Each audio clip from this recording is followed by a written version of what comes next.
Hi there. Today, our team, consisting of myself, Xinyi, and my teammates Klaus, Ellie, Yao, and Lydia, Zhao, will present you our research on file compression. We will dive into different compression algorithms, their implementation, and our research goals and plans. So here we can see this is our structure of presentation, including problem description, individual algorithms discussion, simulation plan, project innovation, impact on sustainability, and our conclusion. So let's get started. So first of all, for the problem description, in the realm of data management, there are a lot of compression algorithms existing right now. So it could be quite difficult for us to actually choose the compression algorithms based on different specific use cases. And they, like all of the algorithm, they all have their own weaknesses and strength. And then there are also the device limitations, such as varying RAM capacities can affect the compression algorithm performance. Similarly, the compatibility of different operation systems like iOS, Android, or Windows or Mac can also influence on the performance of compression algorithms. And also, we see that there is a lack of comprehensive comparative studies that consider these factors. So our project aims to address this gap. And next, we will be discussing the different algorithms that we have chosen for comparison. So now I'm going to introduce the first algorithm, run-length encoding algorithm. This is a basic and fast lossless data compression method. The basic logic behind this that it looks for repetitions of symbols. The repetitive characters are replaced by the symbol and the count of their consecutive appearance. So the data structure we used in this algorithm is a list. To better understand this algorithm, we can look at the pseudocode on top right side. In the encoding process, the input is a list of symbols to be encoded. Firstly, we initialize an empty list to store the output and two variables, count and I. The variable count is used to track the number of times the current symbol appears consecutively in the sequence. The algorithm iterates over the input list. When the symbol changes, the algorithm appends the previous symbol and its count to the output list and resets the count to 1, and repeat this process until it iterates through the whole input array. Finally, the last symbol and its count are appended to the output list. And for the decoding process, it is just the reverse of the compression step of RLE. The input O is a list of pairs obtained from the encoding procedure, in which the first element is the symbol and followed with the times it appears in the run. The algorithm simply iterates over each pair in the input list, appending the corresponding number of copies of the character to the output string, finally returns the fully decompressed output string. And this is the implementation of the algorithm. This is the encoding function. Basically, it transfers the original file to a short representative we mentioned before in the pseudocode part, then transfer it to binary representation in here. And this is the decoding part. So the decoding function reads the binary file, converts it to binary string, and removes any padding bits added during encoding. It then reads the count and character for the sequence, reconstructed to the original string. From the running result, we can see the size of the file is evidently reduced after running the program and retrieve the compression ratio 35%. So now let's let our next teammates to introduce the next algorithm. Thank you, Lydia. So the second algorithm is Huffman coding. The Huffman coding includes compression and decompression algorithms. It uses a map and a binary tree known as the Huffman tree as data structures. During the encoding stage, it calculates the frequency of all characters in the input string and stores that in a map with characters as keys and corresponding frequencies as values. It constructs the Huffman tree from bottom to top with the least frequent characters at the bottom and the most frequent character at the root node.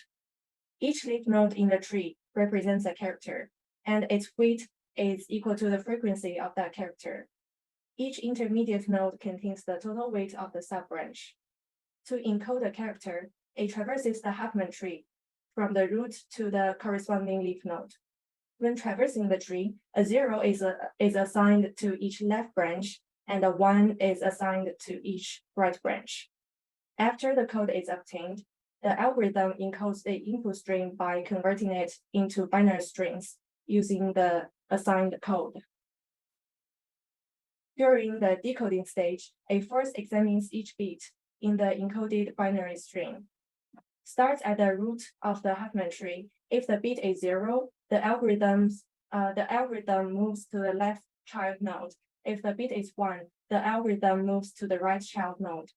When the algorithm reaches the leaf node, it extracts the character stored in that node and adds it to the output string.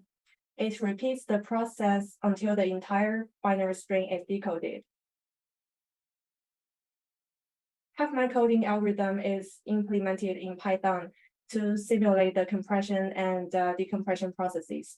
Here I took screenshots of major classes and signatures of functions. For example, Huffman node is an abstract class that represents the node on the Huffman tree, and the leaf node and the intermediate node are child classes that extend the superclass Huffman node. Huffman tree class is about building the Huffman tree, and multiple helper functions are created to facilitate the process. Compression function takes the original file as input parameter and output an encoded file. Decompression function takes the encoded file and output a decoded file. Metrics are measured during encoding and decoding, including compression ratio, compression time, and decompression time. Next, we will have Klaus to introduce LC77. Thank you, Ellie. And here I will talk about another foundational algorithm in this industry, which is LC77. It's introduced by two-person Lampo and Ziv in 1977, so that's the name. And as you can see on the right side, this is a pseudocode for the entire process of the algorithm. So unlike RLE and the Huffman, which are based on tree recursion and the string occurrence, this LC77 is based on sliding window and string matching. There are two parts for the algorithm. One part is called the sliding window. That's a fixed sized window to use to iterate through the entire string. And another thing called a look ahead buffer. And for the purpose of the algorithm, basically every time we're about to match the occurrence in this look ahead buffer into the sliding window string to see if there is a occurrence, and if there is, record the occurrence and move forward. If there is not, record the single letter and still move forward. So the entire methodology is based on the string matching and occurrence stuff. And here, well, on the high level summary, LZ77, you can see it's based on match between the sliding window, look ahead buffer, and there's a bunch of other implementations. For example, you can use a higher level data structure such as a hash table or higher level algorithm, maybe KMP, to speed up the process. And here I will show you the code script. And we have a bunch of ways to find the longest match between two strings, and also decompression and compression. And also here, as you can see on the right side, the picture shows about the LZ77's results for compression of a single file. You can see the compression time is relatively long in comparison with the decompression time. And our interpretation is, so when we are finding the longest match substring, we are using a nested for loop, double loop, and that's resulting in a total time complexity of n square, and that slows down the entire process. And as for decompression of LZ77, we basically just record all the reoccurrence and iterate through this result of reoccurrence to assemble the entire output string. That's an O(n) time complexity. So this is the difference in time. And next, our team is Xinyi is going to introduce LZW algorithm. So now let's take a look at the LZW algorithm. LZW, or Limpo Zib Welch, is a lossless data compression algorithm developed in 1984. It is a dictionary-based algorithm that replaces sequence of characters with codes. So LZW is now widely used in many applications, such as image and text compression, as well as file compression formats like GIF, TIFF, and PDF. So let's now talk about the process of the compression of LZW compression. So basically, it has 3 steps of the LZW algorithm. In the first step, the algorithm actually initializes a dictionary by preloading it with a ton of possible symbols. For example, in compressing a text file, there will be like initialization with like ASCII codes from 0 to 255. And then in the next step, the algorithm will then start to process the input data. So it actually reads the symbols sequentially, and it will build longer strings of data. Based on that, if there is, if the string is in the dictionary, then it will continue to do that, continue to build. Or if it's not in the dictionary, it will then try to output the previous string as a code, and also add the new not in the new string that is not in the dictionary to the dictionary. So that's how the process actually goes. And then it will continue until all the symbols are processed. And then finally, it will definitely just output all of the compressed data as the array. Like normally, it will be in binary format. So that's basically the process of the compression. And on the right side, you could see we have a pseudocode over here, basically doing what I have just explained. So you could see it first initialize the dictionary, then it goes through the entire symbols, and then being able to see like the control flow of it over here. Now let's go to the decompression process of LZW. So similarly, it starts with initializing the dictionary, because the dictionary isn't passed through the compression. So so with LZW, you will only get the compressed file, and then you'll be doing the decompression on its own. So basically, you just start off by initializing a new dictionary, and then preload that dictionary with possible symbols. And then afterwards, it will process the compressed data. So it basically reads code from the input, and then retrieve the corresponding strings from the dictionary. And then also it will have this process of reconstructing the missing strings using the previous output. And then along this process, it will be updating the dictionary accordingly. And then similarly, we will have this final step of outputting the decompressed data. And then here is the implementation. We have a bunch of screenshots. So basically what we did was having a compression algorithm abstract class, which could be better working for future integrations, because we have like 4 different algorithms, and we wanted to compare and contrast them based on their performance. We wanted to be able to incorporate everything on like one standard. So that's why I had this compression algorithm abstract class. And then also within the LZW algorithm, you could see the code for compress and decompress. Those are quite just similar to the pseudocode that we just saw. And then we also have the performance utility class, which could be future used to handle folder and bulk input for future use. And then also it integrates compression and decompression matrix that we have built for benchmarking and comparison.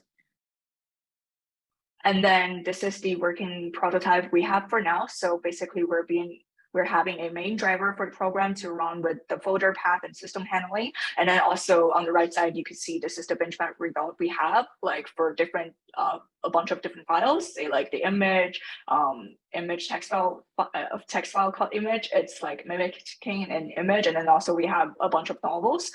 You can see the compression ratio right now, and that'll basically be it.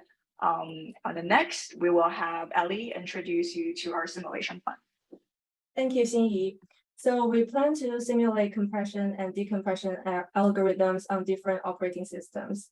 All the algorithms are implemented in Python for later comparisons and analysis. So for Windows, we will simulate in PyCharm. For Mac OS, we will simulate in VS Code. And for Linux, we will install Linux virtual machine called Ubuntu on either Windows or Mac OS, and then simulate in VS Code on Linux. For iOS, we will simulate in Python on iPad. So Python is an IDE application on iOS. For Android, we will install emulator Android Studio, and then simulate in PyDroid, which is also an IDE application. To simulate under different RAM usage, we will use PSUtil library. So PSUtil is a popular cross-platform library for retrieving information on running processes and system utilization. We are able to set the maximum amount of memory for the current process through this library. The PSUtil library is supported in IDEs across all platforms we are going to simulate on. We will simulate limited RAM usage, including 2 gigabytes, 4 gigabytes, 8 gigabytes, and 16 gigabytes. We will perform comparison algorithm on files of various sizes to simulate real-world scenarios. During the simulation, we will measure the metrics, including compression ratio, compression time, and decompression time. Next, we will have Lydia to introduce sustainability. So our research is not only important for performance, but also for sustainability, mainly from those 3 aspects. So firstly, it could reduce storage and transmission costs. As our demands of generating and transferring vast amounts of data increasing, the need for effective data compression becomes vital. Our study aims to reduce the amount of storage space required and makes it easier to transmit data over networks. Thus, our study is critical to lowering costs and enabling the effective transmission of digital data.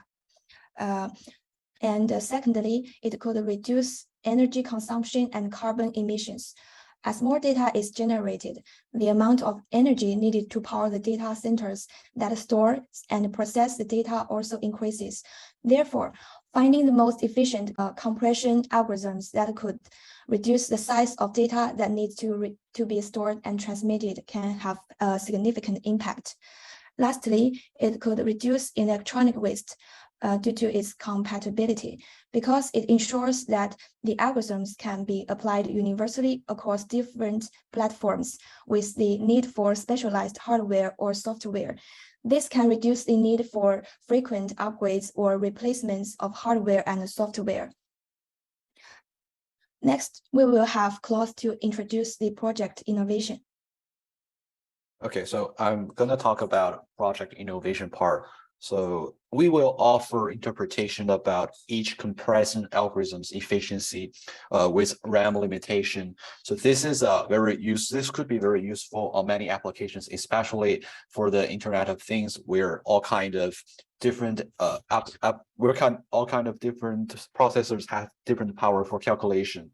And another reason is we'll be providing recommendation for user to know which compression algorithm to be selected under what kind of scenarios.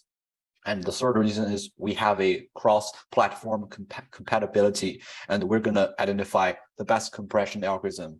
Last but not least, we will offer a very extensive and exhaustive research for all the differences to cover for our program to be very versatile.